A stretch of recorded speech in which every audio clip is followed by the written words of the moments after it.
Goeiemôre liewe vriende.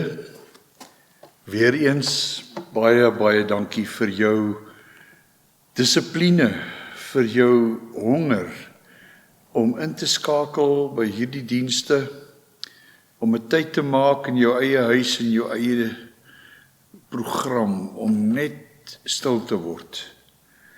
En ek bid saam met jou dat hierdie woord wat ook vanmôre na jou toe kom, 'n woord sal wees van insig, van verryking, van verdieping in jou verhouding met die Here. Ons is nou in lydingstyd en ek wil graag saam met jou kyk na die gebeure rondom die kruis en die verskillende dinge wat daar gebeur het. Daar is soveel mooi dinge. Ek het baie gaan kers opsteek by Max Lucado en ek eer die Here vir dit wat ek by hom raak gesien het. En ek wil graag baie van die goed nou ook met jou behandel in hierdie tyd tot en met Paasfees. Mag jy ervaar dat hy wat magtig is, hy wat die God van liefde is, dat hy daar by jou nou teenwoordig is. Mag hy jou optel, mag hy jou dra, mag hy jou versorg, mag hy jou aan sy bors druk en dat jy ervaar, jy is vir hom belangrik.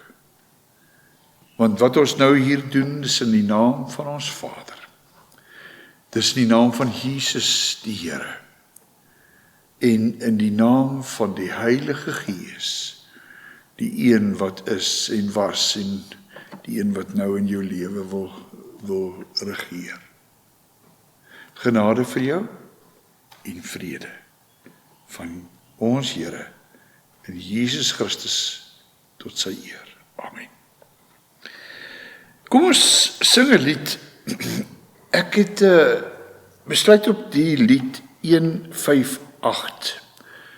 Dis 'n lied wat vra, bring my na u woning, Here. Ons het nou in die afgelope tyd gepraat oor die Vader en sy woonplek. En hierdie lied praat van, as ek na hom toe gaan ek met offers. Kom ons gee onsself in hierdie lied ook aan hom. Lied 158, bring my na u woning, Here.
En nou gaan ons lees. Ek wil graag saam met jou lees uit Matteus Matteus hoofstuk 27 vanaf die 15de vers. Dit gaan oor Jesus se ter doodveroordeling en ook dan wat daar alles gebeur het met die kruisiging op pad na die kruis. Maar voor ons lees, kom ons bid eers saam. Liewe Vader, baie dankie dat U deur eeue hierdie woord in U kerk gebruik het om mense geestelik te verryk, om vir mense te oortuig van sonde en van U goddelike reg, van U oordeel, maar ook van vrymaking. Laat ons vanmôre raak sien, Here, hoe dat U vir ons in ons plek ons sondeskuld kom dra het. Hoe dat U vir ons bevryding aan die kruis kom bewerk het. Ons oog is op U gefestig, soos die oog van 'n diensknegt gerig is op die hand van sy Heer. Amen. Matteus 27 vanaf vers 15 lees ek. By elke fees het die prokurator die gebruik gehad om vir die skare een gevangene van hulle eie keuse vry te laat. Hulle het in daardie stadium 'n berugte gevangene aangehou met die naam Jesus Barabbas. Toe die skare byeen was, het Pilatus vir hulle gevra: "Wie wil julle hê moet ek vir julle vrylaat? Jesus Barabbas of Jesus wat as Christus bekend staan?"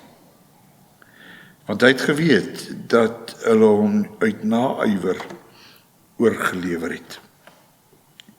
En terwyl hy op die regbank sit, het sy vrou 'n boodskap na hom gestuur: "Jy moet niks te doen hê met daardie regverdige man nie, want ek het vannag in 'n droom baie oor hom verduur." Die leierpriesters en die familiehoofde en die skare egter oorreed dat hulle op Barabbas moet aandring en dat hulle Jesus moet laat doodmaak. Die prokurator het hulle weer gevra: "Wie van die twee wil julle hê moet ek vir julle vrylaat?" En hulle het uitgeroep: "Barabbas." Pilatus vra toe: Wat moet ek dan maak met Jesus wat as Christus bekend staan? Hulle roep toe almal uit: "Laat hy gekruisig word." Hy het gevra: "Met watter kwaad?" Maar watter kwaad het hy dan gedoen? Hulle het egter nog harder geskreeu: "Laat hy gekruisig word." Toe Pilatus sien dat hy niks bereik nie, maar dat daar eerder 'n oproer kom, het hy water geneem en voor die skare sy hande gewas en gesê: "Ek is onskuldig aan die bloed van hierdie man. Julle moet maar self toesien." Die hele volk het geantwoord: "Laat sy bloed op ons en ons kinders kom." En daarop het hy Barabbas vir hulle vrygelaat, maar Jesus het hy laat gesel en toe oorgelewer om gekruisig te word. En toe die soldate van die prokurator vir Jesus na die pretorium saamgeneem en die hele kohort soldate by hom byeengebring. Hulle het sy klere uitgetrek en 'n helderrooi mantel oor hom gehang, en nadat hulle 'n kroon van doringtakkies gevleg het hulle dit op sy kop gesit en 'n riet in sy regterhand. Hulle het voor hom gekniel en met hom die spot gedryf: "Gegroet, koning van die Jode." Hulle het op hom gespoeg en die riet geneem en hom herhaaldelik op sy kop geslaan. En nadat hulle met hom gespot het het hulle die mantel afgehaal, sy boklere vir hom aangetrek en hom weggelei om hom te kruisig. Liewe vriende, ek ken myself baie goed. Baie keer bevind ek myself in situasies wat ek vir myself na die tyd afvra, hoekom het jy dit gedoen?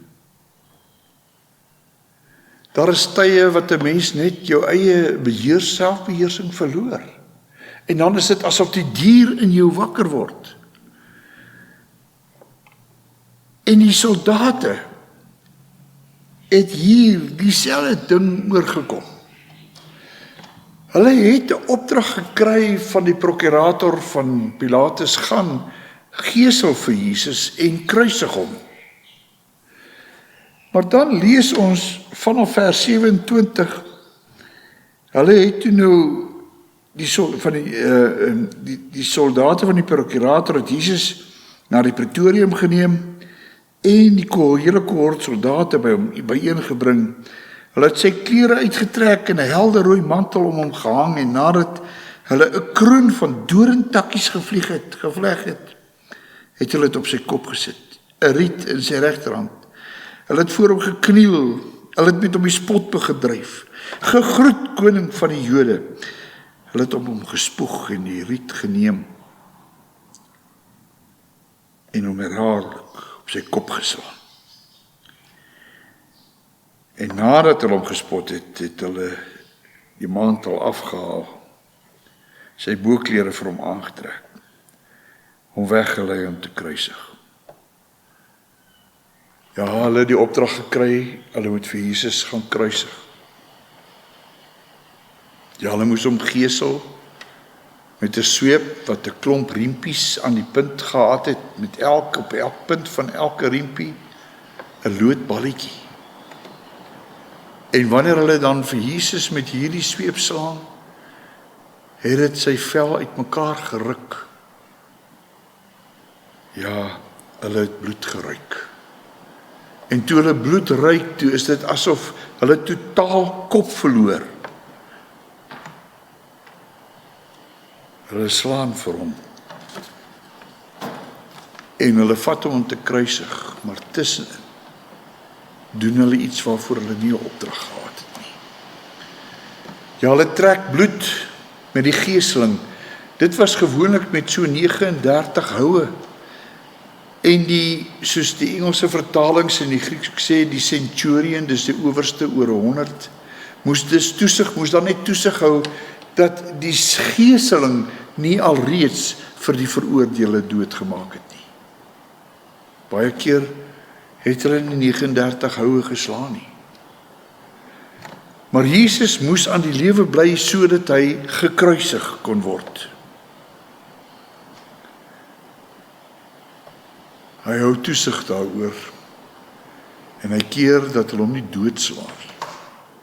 En toe, met sy rug oortrek van seer, hale, oopgekloof deur hierdie sweep houe, moet Jesus nou self die kruis op sy skouers neem en na die plek van die skedel dra om gekruisig te word. Daarvoor het die soldate 'n opdrag gekry. Hulle het dit verstaan. Hulle moes dit doen, maar wat moeilik is om te verstaan, is wat hulle gedoen het tussen die geseling en die kruisiging. Ons lees vanaf vers 28. Dan lees ons daar dat hulle het sy klere uitgetrek. Hulle het vir hom 'n rooi mantel om sy skouers gehang. En nadat hulle 'n kroon van doringtakke gevleg het, het hulle dit op sy kop gesit, 'n riet in sy regterhand, en hulle het voor hom gekniel en hom bespot, gegroet koning van die Jode. Hulle het op hom gespoeg. Hulle het die riet uit sy hand gevat en hom oor die kop daarmee geslaan. Sterk, uitgeruste soldate. vat 'n byna dood mens, Jesus, wat op pad is om gekruisig te word, en hulle speel speelietjies. Hulle speel speelietjies om hom te verneder. Hulle speel speelietjies deur 'n mantel oor hom te sit, vir hom 'n scepter kastig in die hand te gee, 'n kroon op sy kop kastig te sit met doringtakke. Hulle verneder Jesus deur op hom te spoeg. Wat bereik 'n mens? Wat bereik jy om op hom te spoeg? Jy kan hom nie fisies seermaak daarmee nie, maar jy kan hom in sy eer aantas. Dis die strategie. Verneder vir Jesus. Ken jy hierdie strategie? Verneder ander sodat jy hoër lyk as hulle. Sodat jy triomfeerend bo kan uittroon. Beskinder hulle, breek hulle af.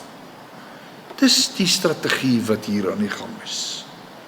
Dis wat hierdie soldate doen teenoor Jesus. Daarvoor het hulle geen opdrag nie. Maar hulle ruik bloed en hulle verloor hulle kop.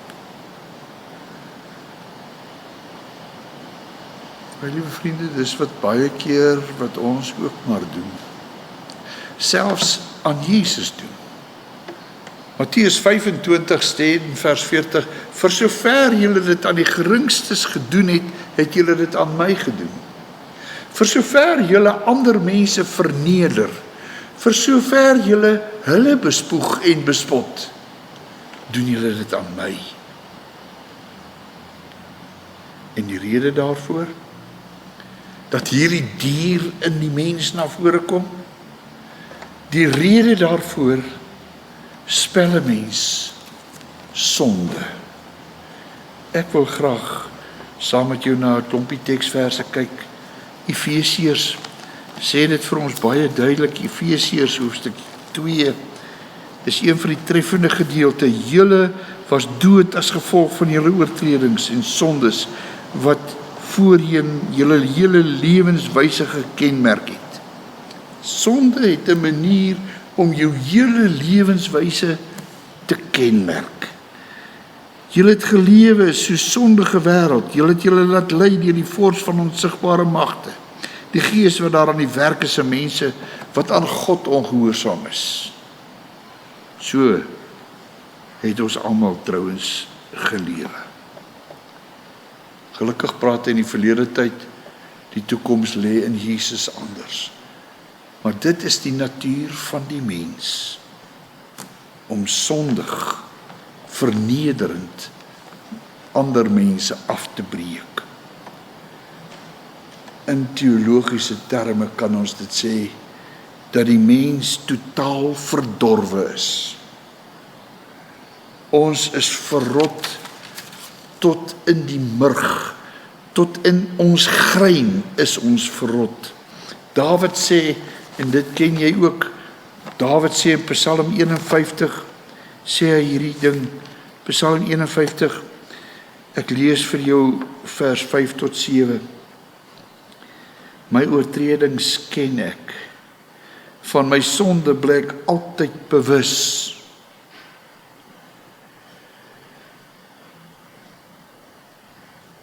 Teen u alleen het ek gesondig. Ek het gedoen wat verkeerd is in die oë. Die uitspraak is regverdig en die oordeel regverdig. Ek was skuldig toe ek al gebore is. Ek is in sonde ontvang en gebore. Dis in my grein. Kan jy anders sê? Of is dit maar ook hoe ek en jy is? Jesaja sê dit in Jesaja 53, so op 'n besondere manier, daai hele hoofstuk, maar veral dan lees ek nou vir jou vers 6, ons het almal gedwaal soos skape, ons het elkeen sy eie pad geloop. Dit is in ons grein. Dit is van nature so. Jeremia 17 vers 9 sê, die hart is bedriegliker as enigiets anders. Wie kan hom ken? Ek en jy word deur 'n bedrieglike hart regeer. Paulus bevestig dit, as hy in Romeine hoofstuk 3 sê, in Romeine 3 lees ons daar vanaf waar ek vers 10 en dan vers 23. Vers 10 sê hy, almal het gesondig. Daar is nie een regverdig nie, selfs nie eers een nie. Vers 23, almal het gesondig en is ver van God af. Dit vra die werking van die Gees om jou en my te oortuig hiervan. In ons eie oë is ons so besonders. In ons eie oë is ons ver meer die meerdere as baie ander. En daarom sal ons op ander se koppe trap en ander verneder. Hier die soldate het dieselfde gedoen. Hulle spoeg op Jesus om hom te verneder, om hom in sy eer aan te tas. Ja, ons dade is van nature lelik. Daar's van nature 'n dier binne in my wat totaal kop verloor as ons bloed ruik. En die ergste van alles, ons kan onsself nie verander nie. Jeremia 13 sê dit, kan 'n kusiet sy vel verander? Kan 'n luiperd sy kolle verander? Jy kan nie. Jy is van nature so. Kan 'n mens wat in sonde geval het, anders wees as sondaar, wat ander wil verneder, wat self probeer uitstyg bo ander, ten koste van ander? Paulus stem hiermee saam, as hy in Romeine hoofstuk 8, 'n paar hoofstukke verder, sê in hoofstuk 8 vers 7 en 8, hy sê daar, die dinge waarmee die sondige natuur van die mens hom besig hou, is vyandskap teen God. Die sondige natuur onderwerp hom nie aan God nie. Die wat hulle deur die sondige natuur laat beheers, kan nie, dis onmoontlik, hulle kan nie die wil van God doen nie. Dit, my liewe vriend, is jou en my probleem. Romeine hoofstuk 6 sê dit veral daarna in vers 23.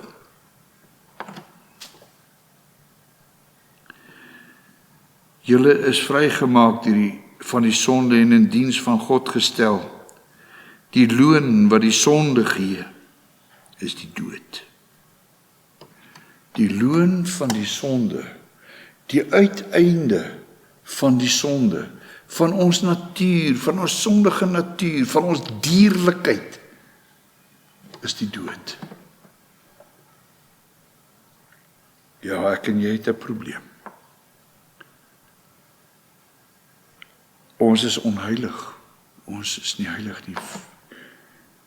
Hebreërs 12 sê dit mooi in vers 14. Sonder om heilig te wees, sal ek God nie sien nie. Dis ons probleem. Ons is gedoem. En daarom wil ek vanmôre vir jou bid dat die Here sal gee dat hierdie beeld van soldate wat op Jesus spoeg, van die spoeg wat in sy gesig is, dat dit vir jou laat raak sien hoe dierlik is ons harte. Dat dit vir jou sal laat raak sien wat doen Jesus hieraan. Kyk wat doen hy met sulke vuil harte. Hy dra dit aan die kruis. Hoor stel die profeet Jesaja dit, Jesaja 50. Ek lees vir jou uit Jesaja 50 vanaf die vers 6. Ek het my rug gehou vir die wat my slaan, profeties praat hy vooruit. My wang vir die wat my baard uittrek. Ek het my gesig nie weggedraai toe ek bespot en bespoeg is nie. Dis wat Jesus doen. Hy draai nie weg nie. Hy vat hierdie vernedering. Hy vat jou dierlike sondige aard met hom saam aan die kruis. Gemeng met die bloed wat van die doringkroon af oor sy gesig kom, meng dit met hierdie spoeg en dit word skoon gewas aan die kruis op Golgotha. Ja, Vader kon seker dinge anders laat verloop het. Hy het gesien dat Jesus as 'n kruis, as 'n keel droog word. Hy sê ek het dors en hulle voorsien aan hom suurwyn. Hy voorsien ook iemand om te help om die kruis te dra. Simon van Sirene. Kon hy nie maar ook 'n handdoek voorsien het om daardie spoeg af te vee nie? Nee, hy het nie. Hy droog nie Jesus se gesig af nie. Om een of ander rede het Jesus dit toegelaat dat die haat en vernedering van mense op sy gesig as 'n merk bly. Hoekom? Want hy dra jou en my haatlikheid op hom. Hy neem dit op hom. Kyk maar wat sê Galasiërs. Dan kyk ek vir jou saam na Galasiërs hoofstuk 3 vers 13. Christus het ons losgekoop van die vloek wat die wet meebring deur in ons plek 'n vervloekte te word. Ja, dit is tog sekerlik 'n teken van spoeg op iemand om te sê hy's 'n vervloekte. Christus het in jou en my plek 'n vervloekte geword. Hy, die sondelose, het sonde op hom geneem, sodat ek en jy sondaars sondevry kan word. Die profeet Jesaja sê dit, hy het ons onreg op hom geneem. En daarom is daar vir my ook betekenis in dit wat die soldate gedoen het. Al het die dier in hulle wakker geword en het hulle gedoen wat totaal ongevraagd onnodig was. Jesus het dit op hom geneem en met sy bloed was hy dit skoon aan die kruis vir jou en vir my. Amen.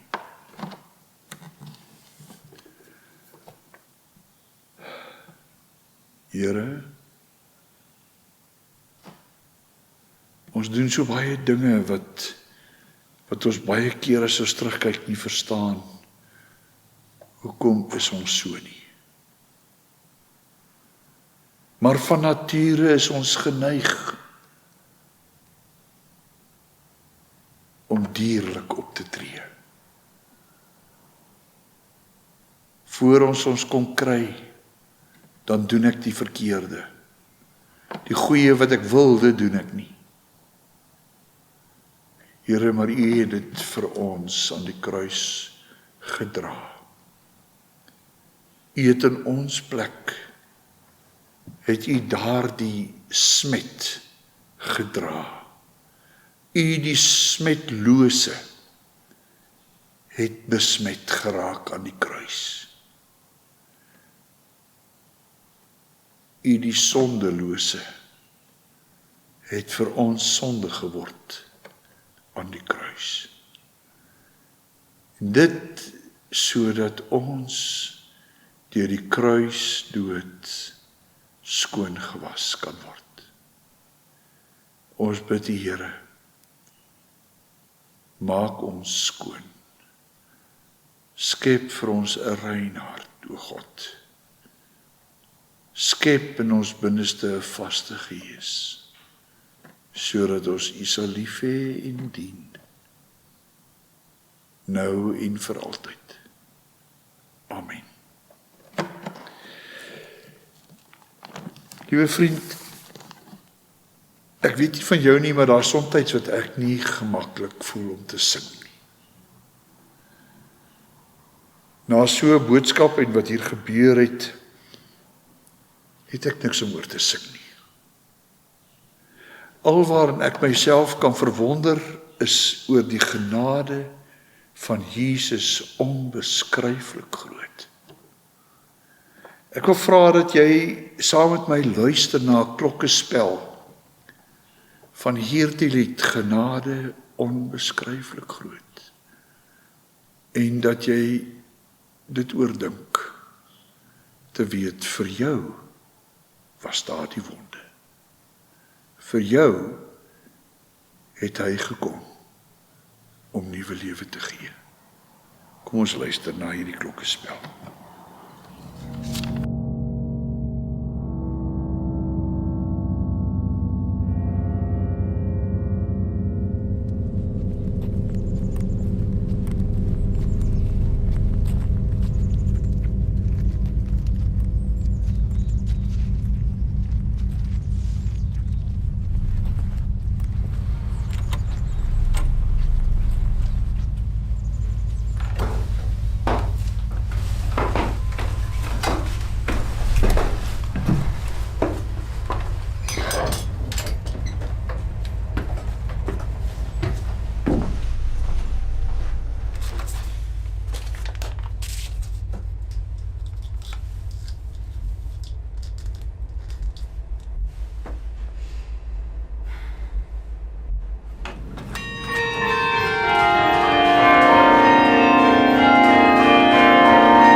En nou, vriende, ontvang weer eens die seën van God oor jou hele lewe.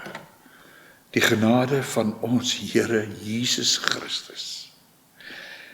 Die liefde van ons Vader en die innige gemeenskap van die Heilige Gees bly met julle.